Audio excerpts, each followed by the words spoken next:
Hello and welcome to Digesting the Soul. Clearing negative energy is one of my favorite spiritual topics, and there are many methods to accomplish this, but today I'm going to explain the technique of smudging using sage.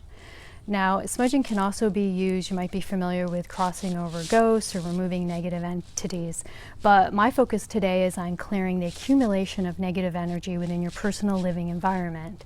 So situations that might require an energy clearing are when arguments and conflict have occurred within your home, when there's been prolonged illness, whether yours or someone else's, when you've had many visitors coming and going from within your home, and definitely if you've purchased a brand new home or you're moving into a new apartment, smudging is appropriate. These cleansing techniques are also great for just simply uplifting and refreshing the energy flow within your environment as well. So to help you better understand the idea or concept of energy within your environment, because it is invisible, it's not something that we can perceive with our eyes, I'm going to have you close your eyes for a moment and consider how you feel as I take you on a journey through a few locations. So we'll begin by entering a church during a wedding ceremony. Now I'll move you into a busy bar on a Friday night. Next we'll move into a football stadium during a game. Now we'll enter a maximum security prison. How about entering an animal shelter? Or entering a hospital? Now, what you feel upon entering these locations is the accumulation of energy over time, and events are continuously playing out in the atmosphere, and they build up energy day by day. So now this time, imagine your own home and walk through it room by room and reflect about how you feel within each space. Now, your home should be your sanctuary, it should be your refuge, and it's where our homes are our life stage. It's where the dramas of our lives play out daily, act by act. And when you reflect upon just, say, a single month in your life, you've experienced many emotions, both positive and negative. And sage is simply a tool that is used for clearing and cleaning the accumulation of energy. And you can think of it very much like how you physically dust and vacuum your house. So if you've searched on YouTube for information regarding smudging, most likely the concept is unfamiliar to you, and it may even be strange to you. So I believe if you understand a little bit of the historical significance of smudging, it can help demystify the philosophy and the belief system behind it. So smudging is not a new age or a new occult concept. It is in fact a very ancient practice. And the burning of fragrant herbs has been a universal ritual that's been performed by numerous cultures and religions for thousands and thousands of years. During religious ceremonies, it was believed that the rising smoke reached up to heaven and that the fragrance could capture the attention of God or gods. And many believed that the smoke had the capability of taking men's prayers up to heaven to God's ears to be answered. So incense in ancient times was nothing like the packaged incense sticks that we have today. And incense was actually something that was gathered and created from nature. So it would be a mixture of tree resins, flowers, barks, roots, seeds, spices, and herbs. And the smoky release from burning these natural ingredients is in fact smudging.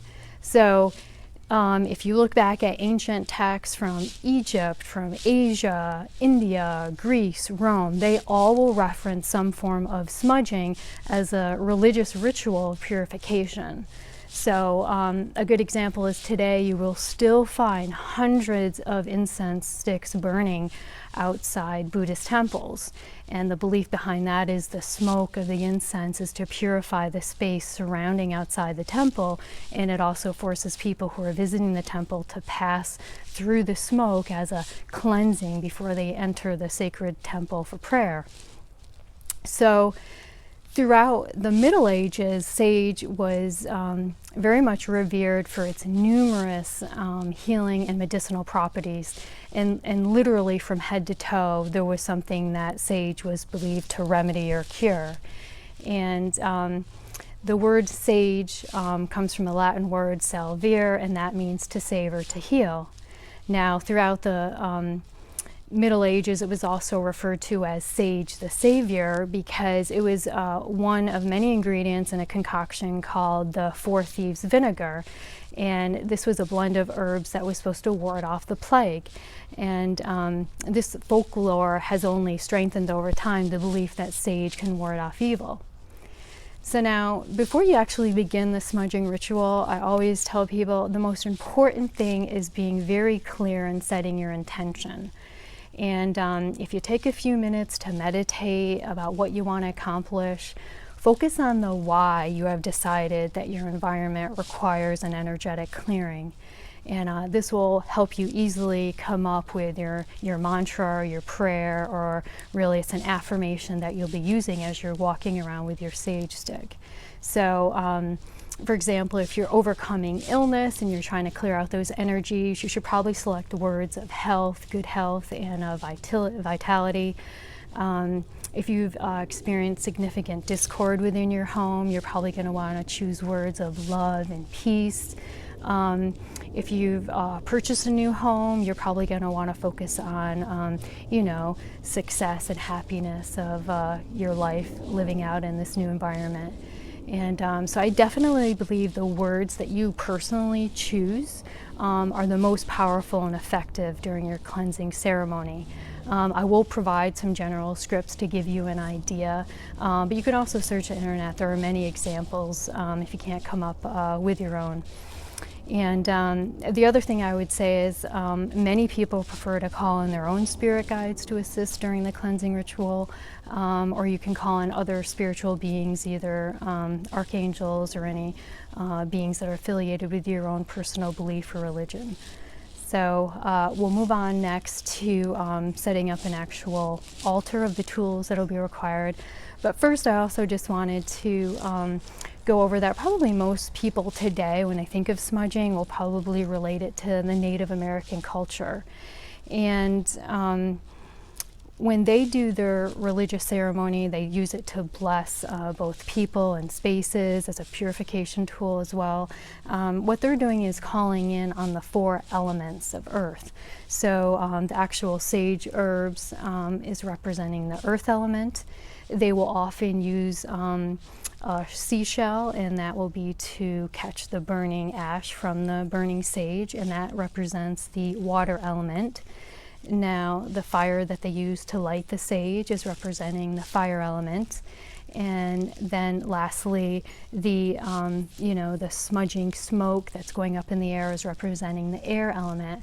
Now, they traditionally would fan the sage wand with an eagle feather. And again, much like the ancients, they believed that this eagle feather helped take their prayers up to the heavens to be answered on the wings of eagles.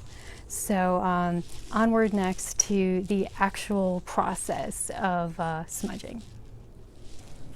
Okay, so I have set up all the tools required for a smudging ceremony, and today I'm going to be using just solely white sage, and this is a mini sage stick or wand, and they do come in much larger sizes, and they're often, you can find them mixed and combined with lavender or cedar or sweetgrass, so it's really just personal preference, but I find that the mini sticks is more than enough to sage my whole entire house. Now, the other thing you're going to want to ensure is something that's fireproof in order to catch the ash from the burning sage stick. And as I mentioned, Native Americans do traditionally use a seashell. I don't have one, so I just have a sentimental brass It's funny, it is in the shape I recognize. I know a scallop shell here. But you can use something as simple as a ceramic mug, a ceramic bowl, even a plate. You could use a Pyrex measuring, a glass measuring cup as well. So one of the first things you're going to want to do when you're within your home is open a window or a screen door of some sort, because it's very important to ensure that the negative energy does have an exit point from your house. Now, I'm doing obviously the demonstration outside today, but I always start at inside the front door of my home.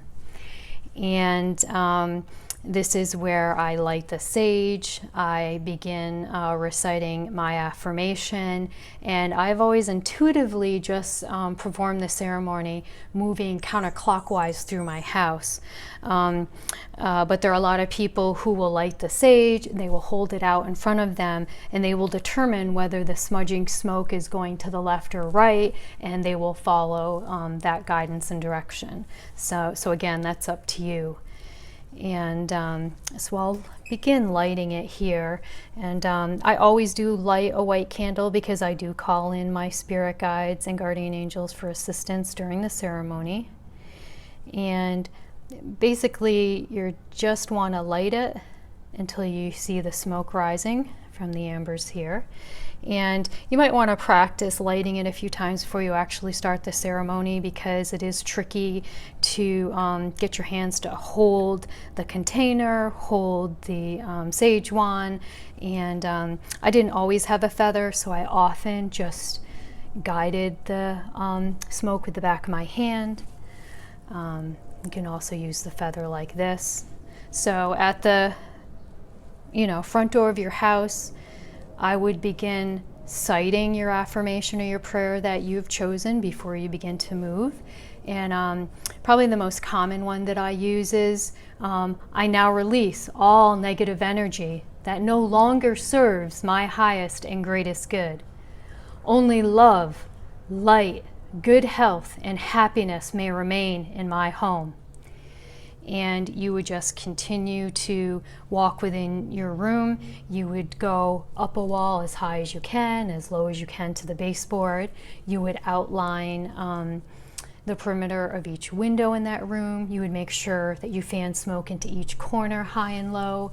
If you have any closets, open the closet door and fan the smoke as far into that closet and to as high as low as possible. Another affirmation that I often say is, I command and demand the removal of all negative energies contained within this home. Only positive, loving influences now remain. And you are going to also want to include during the ceremony your basement, your attic, and your garage. And now I know it's usually hardest to get access to your attic. If you can even just open the entryway to your attic, hold the wand so a little smoke enters, and just repeat your affirmation, be more than adequate. And other than that, it'll probably take 1 or 2 minutes per room. And I end it by going back to my front door of my house. And this time I exit outdoor, and then I smudge the entrance to my house around the door. I come back in, I close the door, and I then recite, "So be it, so be it, so be it." Now at this point, for safety reasons, you do want to extinguish your sage stick, and probably the easiest way is to have a cup of water already in your kitchen sink and completely douse it and just leave it there. Another technique that I started using was just submerging it into sand and leaving it there. This way, sooner than later, if you needed to perform another ceremony, you can, as opposed to if it's wet, you're going to have to wait till that dries out. If you don't live near the ocean, you can, to get sand, you can very inexpensively find sand in an array of colors at a craft store. And a lot of people will find the fragrance of sage very overpowering and overwhelming. There may be people in your household who do not like it. And I think in that case, I think you can substitute a very high quality natural sage incense stick and give that a try. As I mentioned in the earlier video, there are many methods and techniques of removing negative energy, and smudging with sage is only one of those techniques. And in the future, I'd like to go over what some other techniques are for you. So most times you will feel an immediate difference in how your home feels after you complete the smudging rituals. Rooms might look brighter, they might feel lighter. Definitely those rooms that you had some negative occurrences should feel different, but definitely within 24 hours you should notice a much more positive energetic change within your home. And again, how often you perform this ritual is up to you. I think every week different things are going into our lives. Some people like to do this quarterly, so they'll do it in spring, summer, winter, and fall. But again, that's a personal preference. So I hope you found this as fascinating and interesting as I do. And if you have any questions, please let me know. I'd be happy to answer any questions that you have. And as always, I'm wishing everyone great health and all the best, and I'll see you in my next video. Bye-bye.